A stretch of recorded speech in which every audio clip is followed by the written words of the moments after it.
Hey, all you youngins, it's me, Melvin, and this is Counter the Culture. It's good to have you back again. Hey, I need to, let's just take care of some stuff right away. First, the title of today is going to be Change is a Choice, and that's what we're going to be talking about later is change. But the first thing I want to do is talk to those who are watching this show and you have not yet subscribed. Subscribe, it's free. And how many things are free anymore? Hardly anything, if anything. Some advice that is unsolicited, it's free a lot of times, but that's what we usually call an insult. Anyway, that's free. So insults are free, right? So there's very few things that are free. So subscribe, and also if you look on your screen there's a subscribe button. Tap that. That's as easy as it is to subscribe. And then right next to it is a notification button. Push that and it'll notify you on your phone every time, or on your computer every time there's a new show out, and to let you know about it. We've got a bunch of shows, so you can go back and watch our shows in the past. I think we've got over 60 now. So on your screen there, when you're coming onto the YouTube channel, there's a little fire icon. If you tap that, it'll show you all the shows we've had in the past. So just check that out. I think you'll enjoy it. There's a few funny shows on there, and then there's some really good shows that I wouldn't want you to miss. There's one that somebody reminded me of the other day. It's called Scars. And if you are struggling right now with anything in your life that you have pain of regret over, go back and look at that show. It's called Scars. You can find it on there. Anyway, we're going to talk about change today. And change is kind of a difficult thing to do. But let's say if I talk about adapting as opposed to change, right? One thing would be, so you've got a house, you live in this neighborhood, and there's a lot of crime and stuff going on. And you start to get scared. Somebody tries to break in your house. So you put a ring on your doorbell and you put another camera outside off the house, and you get a security door for your front door. And that is adapting to what's going on around you.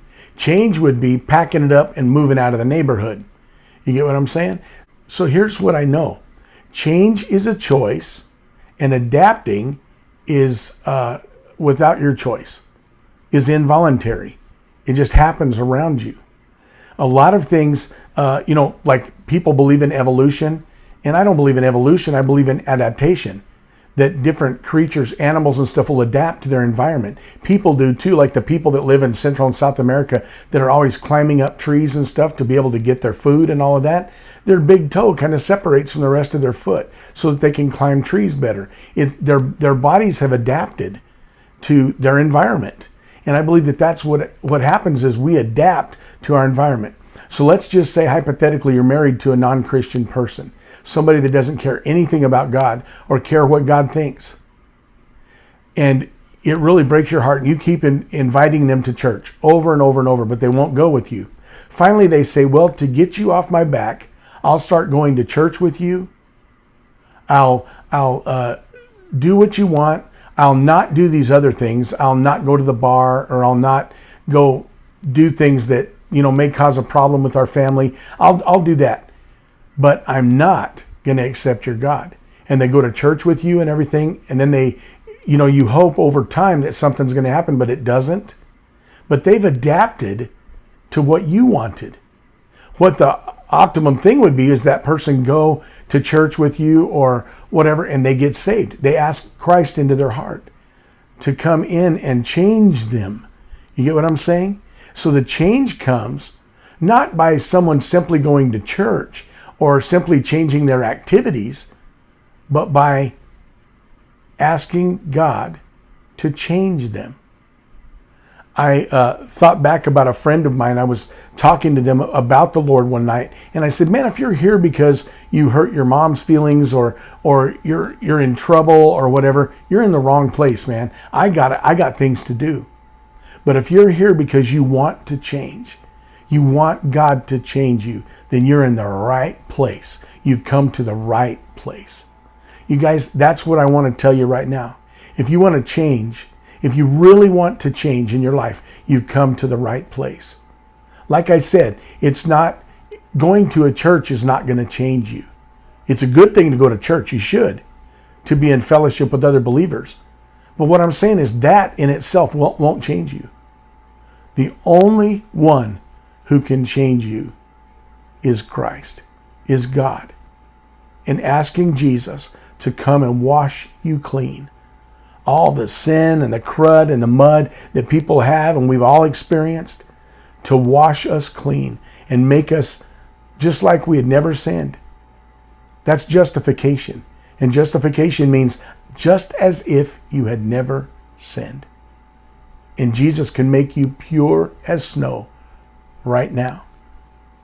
And I don't care if you've gone to church for 50 years, if you've never asked Jesus to change you from the inside out. You know, a lot of people say, well, I'll get saved. I'll ask Jesus into my heart whenever I get all cleaned up. You know, whenever all this stuff is out of my life. I'll stop doing drugs, and I'll stop drinking, and I'll stop cussing, and I'll stop running around with lewd women and stuff. I'll stop doing that. And then after I stop all that stuff, then I'll ask Jesus into my heart. You don't clean a fish before you catch it. That's ridiculous. No, just as you are, come to Christ right now. Ask him to clean you up. Even if you've known Christ for years, but you know you've adapted to your surroundings, if you get my drift. You guys, it's time for us to ask God to change us more into his image, what he looks like to the world. I used to say this when I was a youth pastor, that we are not the light of this world. Jesus is the light of this world. We're a reflection of the light. And I want to be an accurate representation of who Jesus is to this world. I want to do my best to live for him. I want him to change me on a day-to-day basis. On the daily, as they say. I want Jesus to change my life, make me more like him every day. Just like the potter fashions the clay, I want Jesus to fashion me more into his image every single day. If that's you right now, and you want to be that, you want to change like I want to change, would you pray with me? Jesus, we thank you for grace, that unmerited favor we don't deserve. And I thank you for mercy, God, not giving us what we do deserve. And I pray that you would change our lives today. God, as we're making this show, I pray, Lord, that you would put it in people's hearts. We're going to release it in just a little bit. And God, I pray that it would, over the miles, over the, God, all around the world where other people are watching this. God, I pray that they would have learned tonight just how to change, not adapt to their surroundings, but truly change. God, from the top of our head to the sole of our feet. All of us included. God, me included. I'm not pointing my finger at everybody else and saying, you need to change. I'm saying we need to change. God, change us. Heart, mind, will, intellect. Change our mind, God. In Jesus' precious name I pray. Amen. Amen. You guys, we love you. And just in case I haven't told you for the last week or so, other than Jesus, I'm the best friend you've ever had. You just don't know it yet. I've got a reason to shout.